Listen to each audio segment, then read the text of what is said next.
বন্ধুরা, এখানে তোমাদের মোট 60খানা কোশ্চেন রেখেছি। এই 60খানা কোশ্চেনের মধ্যে তোমরা অধিকাংশ কোশ্চেনগুলো কমন পেয়ে যেতে পারো। এখন কথা হচ্ছে, তোমাদের গাইডলাইন অনুযায়ী, অর্থাৎ তোমাদের ইউনিভার্সিটি থেকে যে গাইডলাইন বা নির্দেশ দিয়েছেন, সেখানে তোমাদের এমসিকিউ পরীক্ষা হওয়ার কথা। যদি এমসিকিউ পরীক্ষা হয় তাহলে তোমাদের জন্য এই সাজেশনটি। আর এই সাজেশনটি পড়ে যাওয়ার অর্থ এই নয় যে তুমি 20টা কোশ্চেনের মধ্যে বা 25টা কোশ্চেনের মধ্যে একদম 25টাই তুমি কমন পাবে। তোমার যদি জিকে অর্থাৎ সাধারণ জ্ঞান বা জেনারেল নলেজ যদি ভালো থাকে, অবশ্যই তুমি প্রত্যেকটা কোশ্চেনের উত্তর দিয়ে আসতে পারবে, যে কোনো কোশ্চেনের। তা বন্ধুরা, তোমাদের প্রথম প্রশ্নটি আছে, সালোক সংশ্লেষের সময় যে গ্যাস নির্গত হয় সেটা হলো অক্সিজেন। পরের প্রশ্ন, যেখানে ওজোন স্তর বিদ্যমান সেটা হলো স্ট্র্যাটোস্ফিয়ার। পরের প্রশ্ন, আলফা বৈচিত্র্য শব্দটি বোঝায় সম্প্রদায় এবং বাস্তুতন্ত্রের বৈচিত্র্য। পরের প্রশ্ন দেখো, বলছে ভারতের নাতিশীতোষ্ণ বন দেখা যায় কোথায়? না হিমালয়ে। পরের প্রশ্ন, বিশ্ব বন দিবস পালিত হয় 21শে মার্চ। তো যারা এখনও চ্যানেলে নতুন আছো, চ্যানেলটিকে সাবস্ক্রাইব করে রাখো, আর ভিডিওটি এক্ষুনি বন্ধুদেরকে শেয়ার করে দাও, তারা একবার দেখে যাওয়ার সুযোগ পেয়ে যাক। পরের প্রশ্ন বলছে, সিংহ পাওয়া যায় গির অরণ্যে। পরের প্রশ্ন, জাতীয় উদ্যানটি গন্ডারের সাথে যুক্ত সেটা হলো কাজিরাঙ্গা। পরের প্রশ্ন বলছে, সাইলেন্ট স্প্রিং বইটি কার লেখা? না ও উইলসন। পরের প্রশ্ন বলছে, বায়োস্ফিয়ার রিজার্ভ জোন থাকে কটি? না কোর জোন, কমান্ড জোন এবং বাফার জোন। পরের প্রশ্ন বলছে, দেখো, চিড়িয়াখানায় একটি XC2 সংরক্ষণ। পরের প্রশ্ন বলছে, প্রজেক্ট টাইগার কত সালে চালু হয়? 1973 সালে। এরপরে দেখো পরের প্রশ্ন কী আছে, 12 নম্বর প্রশ্ন বলছে, ভারতের কোন রাজ্যে করবেট জাতীয় উদ্যান অবস্থিত? উত্তরাখণ্ড। 13 নম্বর প্রশ্ন কী আছে, বলছে, উদ্ভিদ ও প্রাণীর বাসস্থল বা আবাসস্থল ধ্বংসকে বলা হয় বাসস্থানের ক্ষতি। পরের প্রশ্ন বলছে, ভোপাল দুর্ঘটনার জন্য বা ভোপাল গ্যাস ট্র্যাজেডির জন্য দায়ী কোন রাসায়নিক? বলছে মিথাইল আইসোসায়ানিড। পরের প্রশ্ন বলছে, ফাইটোপ্ল্যাঙ্কটন কোনটি? না হ্রদ উৎপাদক। পরের প্রশ্ন বলছে, নাইট্রোজেন গ্যাস বায়ুমণ্ডলে ফিরে আসে কোন পদ্ধতিতে বা কোন ক্রিয়ায়? বলছে ডিনাইট্রিফাইং ব্যাকটেরিয়ার মাধ্যমে। পরের প্রশ্ন বলছে, কোনটি সালোক সংশ্লেষ করতে পারে? উৎপাদক, অর্থাৎ যারা নিজেদের খাদ্য নিজেরা তৈরি করতে পারে।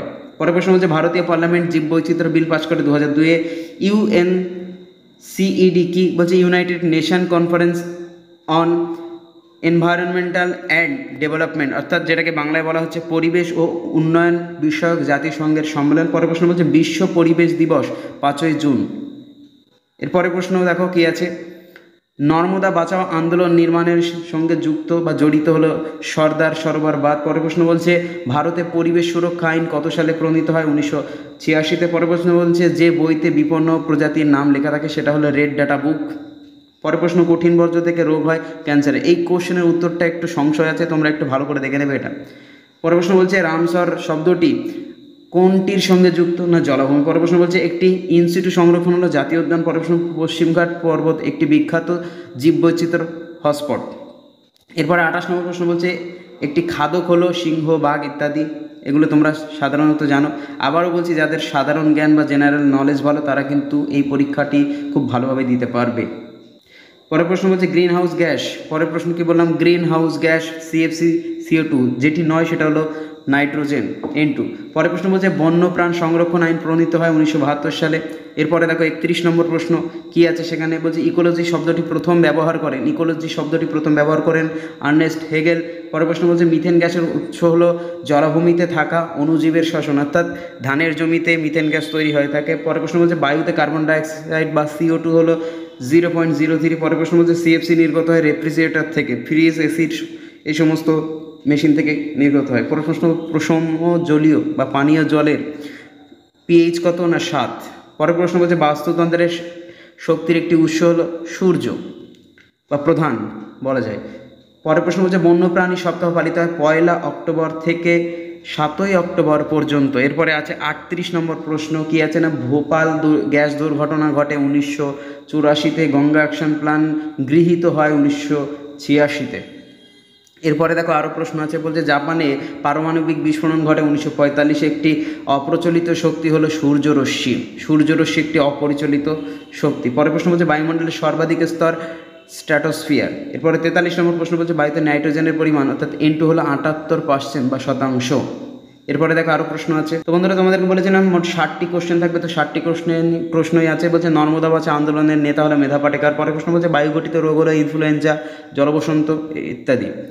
এরপরে প্রশ্ন বলছে, কোন মাছি কালাজ্বরের বিস্তার ঘটায়? কালামাছি বা কালো মাছি। পরের প্রশ্ন বলছে বায়ুতে বা বায়ুমণ্ডলে অক্সিজেন বা O2 হলো 20.62%। পরের প্রশ্ন বলছে বায়ুমণ্ডলের শীতলতম স্থান হলো বা স্তর হলো মেসোপজ। পরের প্রশ্ন বলছে জীবভরের একক হলো কিলোগ্রাম বা কেজি। পরের প্রশ্ন বলছে বায়ুর চাপ মাপার যন্ত্র ব্যারোমিটার। এরপরে একেবারে 51 নম্বর প্রশ্ন দেখো, পৃথিবীর ক্ষুদ্রতম মহাদেশ হলো ওশিয়ানিয়া। পরের প্রশ্ন শব্দের তীব্রতা একক হলো ডেসিবেল।